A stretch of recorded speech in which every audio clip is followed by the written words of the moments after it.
வணக்கம் Coimbatore. Welcome to நாசிரியத் relatives. நம்ம கோயம்புத்தூர் மேட்டுப்பாளையம் ரோட்டில் ஜிஎன் மில்ஸ் பஸ் ஸ்டாப்லேருந்து வெறும் 300 மீட்டரில் தாங்க இந்த டூப்ளெக்ஸ் மாடல் 2 BHK வீடு அமைஞ்சிருக்கு. கிழக்க பார்த்து 2.25 சென்ட்டில் 1700 ஸ்கொயர் ஃபீட் பில்டப் ஏரியாவில் இந்த வீடு கட்டியிருக்காங்க. உள்ள என்ட்ரியான உடனே லிவிங் ஹாலில் கிழக்க பார்த்து பூஜை ரூம் ப்ரொவைட் பண்ணியிருக்காங்க. ஹால் சைஸ் 16க்கு 12. வீட்டுக்குள்ளேயே இன்னர் ஸ்டேர்கேஸ் ப்ரொவைட் பண்ணி ஃப்ளோரிங்க்கு கிளாஸ் ஃபினிஷ்டு வெர்டிஃபைல் டைல்ஸ் யூஸ் பண்ணியிருக்காங்க. கிச்சன் சைஸ் 8க்கு 8.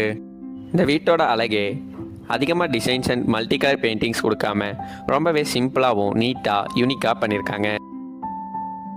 இது வீட்டோட ஃபர்ஸ்ட் ஃப்ளோர். சிட் அவுட் 5க்கு 8. இது வீட்டோட ஃபர்ஸ்ட் மாஸ்டர் பெட்ரூம். சைஸ் 16க்கு 12.